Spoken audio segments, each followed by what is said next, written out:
Hello दोस्तों, art study channel में आपका स्वागत है। आशा करता हूं कि आप लोग स्वस्थ होंगे और मस्त होंगे और अपनी तैयारी को अच्छे से कर रहे होंगे। देखिए, हम लोग जो हैं पाश्चात्य कला जो पढ़ रहे थे, अध्याय 7 है आज के वीडियो में, जिसमें हम पढ़ेंगे नवशास्त्रीयवादिता के बारे में। किसके बारे में? नवशास्त्रीयतावाद के बारे में। इसको हम नियो क्लासिज्म बोलते हैं। क्लासिज्म, इनका जो समय था 1770 से 1830 ईस्वी तक का इनका समय था। देखिए, जो पाश्चात्य कला होता है ये विदेशी कला है जो टीजीटी और पीजीटी दोनों में पूछा जाता है। अगर देखा जाए तो अगर टीजीटी की बात करें अगर हम, तो इसमें मान के चलिए 20 मतलब 5 से 10 या 15 भी क्वेश्चन हो सकता है, ठीक है। लेकिन पीजीटी में जो होता है, इसका पीजीटी में सबसे ज़्यादा 40 से 50 क्वेश्चन, 30 क्वेश्चन, जो 30 से 40-50 ऐसे क्वेश्चन कुछ में पुटअप किया जाता है। आधे से अधिक कभी कभी पुटअप कर लिए जाते हैं। तो टीजीटी और पीजीटी दोनों के दृष्टिकोण से चैप्टर बहुत ही महत्वपूर्ण है। और ये जो है पाश्चात्य कला है, ये हर बार पूछा जाता है टीजीटी में और पीजीटी दोनों में। तो देखिए, ये जो है नवशास्त्रीयवादिता है, इसके बारे में हम अध्ययन करने चल रहे हैं। देखिए, एक चित्र है आपको दिख रहा है, देखिए ध्यान से क्या है। ये जो आपको चित्र दिख रहा है, इसका नाम है क्या? डेविड के द्वारा बनाया गया हुआ है। होरेसियों का प्रणय है, ठीक। ओथ ऑफ द होरेसिटिल, जो ये तैल चित्र है। कौन सा है? तैल चित्र है। ये 1784 से और 85 के बीच में ये बना था। ये लुब्र संग्रहालय पेरिस में, ठीक है। तो होरेसियो का पर्ण और ओथ ऑफ द होरेटी, तो ये चीज़ आपको इंग्लिश हिंदी सब में जानना चाहिए, क्योंकि कभी कभी क्या होता है ये वर्ड को कठिन कर देता है। तो इंग्लिश लेकिन सेम वही रहता है, तो आपको हर चीज़ों को यहाँ पर कर लेना चाहिए, ठीक, समझ लेना चाहिए। ये बहुत इंपॉर्टेंट है। आपको जो है क्या है, फिगर है ये वाला, हो सकता है मे भी ये पूछ सकता है। होरेसियो का पर्ण किस कलाकार की चित्रकृत है, ठीक। चलिए, तो आगे तरफ हम बढ़ते हैं। देखिए, पहले हम थ्योरी से माध्यम से समझ लेते हैं, उसके बाद हम पढ़ेंगे क्या चीज़, इसका विकल्पी प्रश्न पढ़ेंगे। कह रहा 18वीं सदी में बरोक एवं रोकोक कला शैलियों का विरोध आरंभ हुआ और उसके स्थान पर नवशास्त्रीयवादी फ्रांस में जन्म लेकर इंग्लैंड तथा रोम के साथ समस्त यूरोप में फैल गए। बात ध्यान से समझिएगा। नवशास्त्रीयवादिता कला द्वारा प्राचीन ग्रीक आदर्श मानवीय शरीर सौंदर्य की कल्पना के अनुसार चित्रण करने को पुनर्जीवित किया है।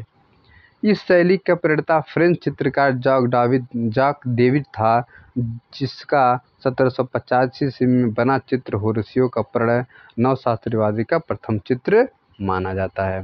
नवशास्त्रीयवादिता शैली का दूसरा प्रमुख कलाकार कौन था? अंग्र था, ठीक। डेविड के बाद दूसरा कलाकार कौन था? अंग्र था। चलिए आगे तरफ हम लोग बढ़ते हैं। आगे देखिए क्या कह रहा है कि जाक लुइस डेविड का पूरा नाम था जाक लुइस डेविड, ठीक। और ये 1748 से लेकर 1825 ईस्वी तक का इनका समय काल रहा था। डेविड जो है नवशास्त्रीयवादिता का जन्म था। डेविड जो है नवशास्त्रीयवादिता के जन्मदाता थे। क्या थे? जन्मदाता थे या शुरुआत किए इन्होंने ही थे। इनका जो जन्म 30 अगस्त सन 1748 ईस्वी को फ्रांस की राजधानी पेरिस में हुआ था। जाक डेविड विद्यार्थी अवस्था के आरंभिक काल में बूसे का शिष्य था। उसने फ्रेंच चित्रकला में रोम ग्रीक शैली को पुनर्जीवित किया हुआ नवशास्त्रीयवादिता नामक शैली को इन्होंने जन्म दिया। आगे देखते हैं आगे क्या चीज़ें हैं, देखिए ध्यान से। खैर 1785 ईस्वी में डेविड ने रोम में होरेसियो का प्रणय था जो था बनाया, जो वह नवशास्त्रीयवादिता का सर्वप्रथम चित्र माना जाता है। और वो कैनवास पर तैल माध्यम से बना हुआ यह विशाल चित्र वर्तमान में लुब्र संग्रहालय पेरिस में सुरक्षित है। ये डेविड का सबसे प्रसिद्ध चित्र ब्रूटस के पुत्र के निधन फ्रेंच राज्य की क्रांति के समय चित्रित किया गया और 1789 ईस्वी में कैनवास पर तैल माध्यम से निर्मित यह चित्र वर्तमान में पेरिस के लुब्र संग्रहालय में सुरक्षित है।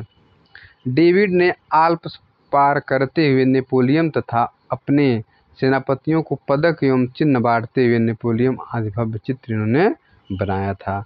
सिंहासनरोहण नामक चित्र को 1805 से 1807 ईस्वी के मध्य तक बड़े ही परिश्रम से इन्होंने बनाया था। चलिए आगे देखते हैं आगे क्या चीज़ दिया हुआ है। वाटरलू के युद्ध में नेपोलियन की हार हुई और डेविड स्विट्जरलैंड भाग गया और यहीं 1825 ईस्वी में उसकी क्या हो गई? मृत्यु हो गई। डेविड के कुछ प्रसिद्ध चित्र निम्नलिखित है। होरेसियो का पर्ण, मिनर्वा का विजय, सॉक्रेटिव की मृत्यु, गिंत की महिलाएं, आल्प्स पर्वत पार करते हुए नेपोलियन, सिंहासनरोहण, मारा की मृत्यु। ठीक, ये सब चीज़ें जो इन्होंने चित्रित किए थे। चलिए आगे देखते हैं। अगला हमारे कलाकार कौन है? अंग्र जी हैं। कौन है?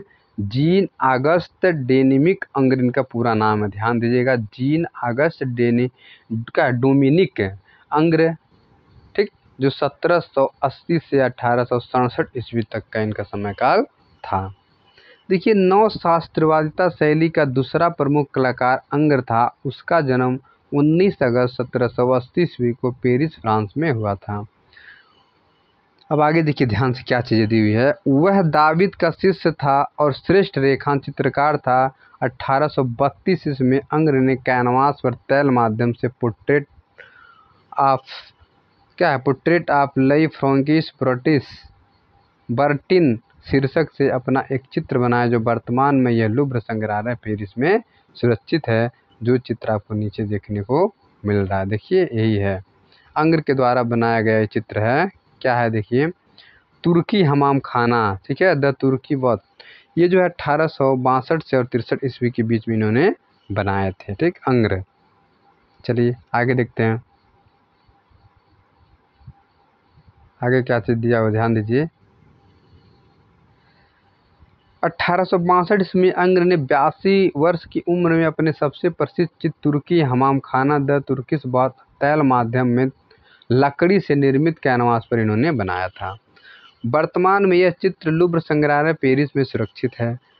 अंग्र के कुछ प्रमुख चित्र निम्नलिखित है। पहला, portrait of Louis Francois Bertin, तुर्की हमाम खाना, स्वर्ण युग प्रेरणा, ये जो इनकी चित्र थे। ठीक है, चलिए आगे देखते हैं, आगे क्या चीज़ दिया हुआ ध्यान से देखिए। महत्वपूर्ण तत्व देखिए क्या क्या चीज़ें दी हुई है। नव शास्त्रीवाद का प्रमुख उद्देश्य था कला के प्राचीनतम तथा नवीन नियमों में एक सूत्रता की खोज करना। बात समझ में आ गई। नव शास्त्रीयता का प्रथम वास्तुकार तथा मूर्तिकार था फ्लेक्समैन। और नव शास्त्रीवाद आंदोलन का मुख्य प्रभाव किस पर पड़ा था? वास्तुकला पर पड़ा था।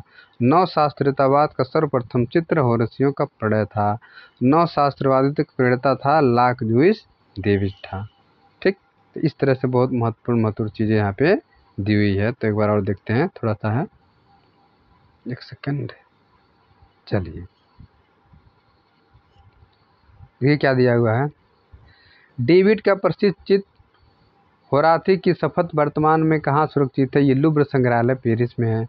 स्वर्ण प्रेरणा तथा टर्किशवाद शीर्षक के चित्र युग किसने बनाया था? तो अंग्र ने बनाया था। ठीक, चलिए अब हम पढ़ेंगे वस्तुनिष्ठ प्रश्न है। देखिए, इस वस्तुनिष्ठ प्रश्न में कुछ प्रश्न ऐसे दिए हुए हैं जो बहुत बेहद इंपॉर्टेंट क्वेश्चन है, तो इस चीज़ को हम अच्छे से कवर करने वाले हैं। चलिए पहला प्रश्न हमारा क्या कह रहा है, ध्यान दीजिए आप लोग, प्रश्न को अच्छे से आप लोग पढ़िएगा क्या कह रहा है।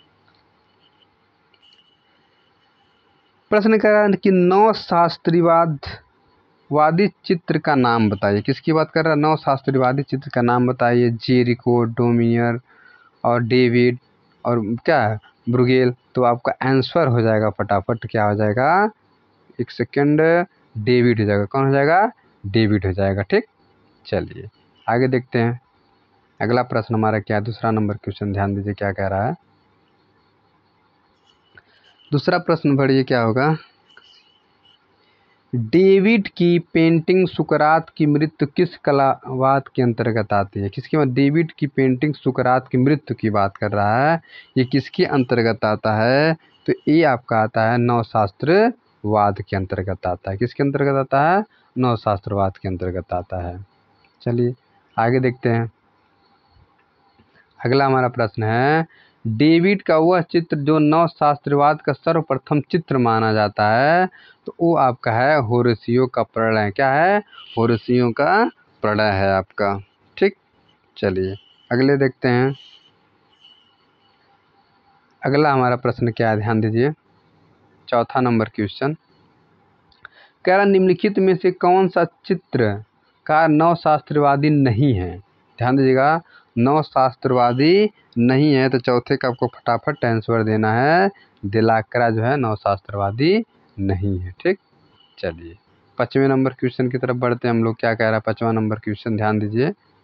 5वें किस कह रहा है 5वां कि नवशास्त्रवादी का प्रमुख चित्रकार कौन था। नवशास्त्रवादी का प्रमुख चित्रकार कौन था, तो आपको आंसर देना है फटाफट, कौन था इसका। इसमें देखिए जो है टाइपिंग में मिसिंग हुआ है। ठीक, तो अगर आपको 5वां नंबर देखा जाए, ठीक, तो लुई दाविद है, लेकिन ये जो विकल्प ये छूट गया है, कुछ था। लेकिन अगर नवशास्त्री प्रमुख चित्रकार पूछेगा तो ये लुई दाविद थे। ठीक, ऐसी कोई बात नहीं है, वो विकल्प छूट गया है। चलिए कोई बात नहीं। तो आपका आंसर देखिए, ये आपका होगा लुई दाविद होगा। चलिए आगे देखते हैं अगला क्या है हमारा। देखिए कह रहा नवशास्त्रीयवाद का मुख्य उद्देश्य क्या था। ध्यान से क्वेश्चन को पढ़िए। नवशास्त्रवाद का मुख्य उद्देश्य था क्या, बताइए। 6 का आपका ऑप्शन हो जाएगा कला के प्राचीन तथा नवीन नियमों को एक सूत्र में बांधना। यही उसका क्या था, रूल था या उद्देश्य था। कितना बढ़िया उद्देश्य था, नए और प्राचीन को सामंजस्य करके आगे बढ़ाना। 7वां नंबर क्वेश्चन क्या है, देखिए ध्यान से। कह रहा होराथी की शपथ का नवशास्त्रीय चित्रकार कौन था, तो ये था आपका जाक लुई डेविड था। कौन था, जाक लुई डेविड था आपका।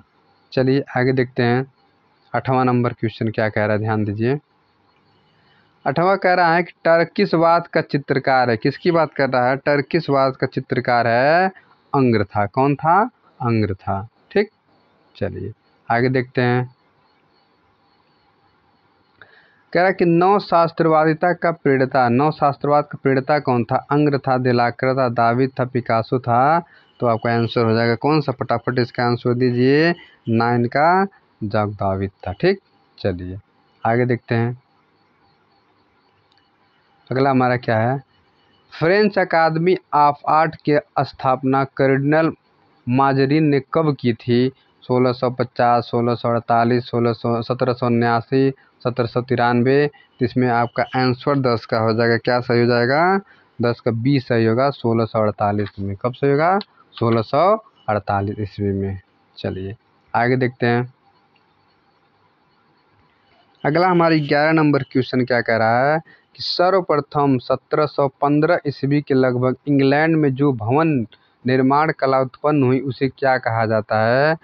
पल्लिडियानिज्म, रियलिज्म, रोमांटिज्म या प्री रैफेलिटिज्म। तो इसको हम क्या बोलते हैं, इसका फटाफट आपको आंसर देना है। इसको बोलते हैं पैलेडियमिज्म। क्या बोलते हैं, पैलेडिज्म बोलते हैं इसको, पैलेडियमिज्म बोलते हैं। चलिए आगे देखते हैं 12 नंबर क्वेश्चन। एक सेकेंड देखिए। चलिए 12 नंबर का है कि नवशास्त्रवादी शैली का पूर्ण विकास किसके द्वारा किया गया था। नवशास्त्रवादी शैली की बात कर रहा है दयास, गुस्ता कुर्बे, विलियम मॉरिस, डेविड। तो आपका आंसर हो जाएगा डेविड। ठीक, चलिए आगे हम बढ़ते हैं। क्या है 13 नंबर क्वेश्चन, ध्यान दीजिए क्या है। कह रहा गुलाम के साथ ओडेलिक, ध्यान दीजिएगा, गुलाम के साथ ओडेलिक वर्ष 1842 ईस्वी का कैनवास पर तैल माध्यम में अंकित चित्र किसका है। तो आपको इसका जवाब देना है, क्या आंसर सही होगा। डेविड सही होगा, जीन ग्रीस सही होगा, जीन अगस्ट डोमिनिक इंग्रन सही होगा, या लिबर्न का होगा। तो इसमें आपका आंसर हो जाएगा सी, जीन अगस्ट डोमिनिक इंगर से अंग। ठीक, चलिए आगे देखते हैं। तो इस तरह से आपका 13 का जो सी वाला ऑप्शन सही हो जाएगा। चलिए 14 की तरफ हम बढ़ते हैं आगे। 14 नंबर क्वेश्चन ध्यान से पढ़िए क्या कह रहा है। कह रहा अंग किस वाद से संबंधित था। प्रभाववाद से, यथार्थवाद से, नवशास्त्रीवाद से, प्राक रैफेलवाद से। तो ये किससे संबंधित थे 14 नंबर क्वेश्चन। 14 नंबर क्वेश्चन ये थे नवशास्त्रीवाद से संबंधित थे। ठीक, चलिए आगे देखते हैं 14 नंबर क्वेश्चन आपका हो गया। चलिए आगे बढ़ते हैं हम लोग। अगला हमारा 15 है, देखिए ध्यान से क्या कह रहा है।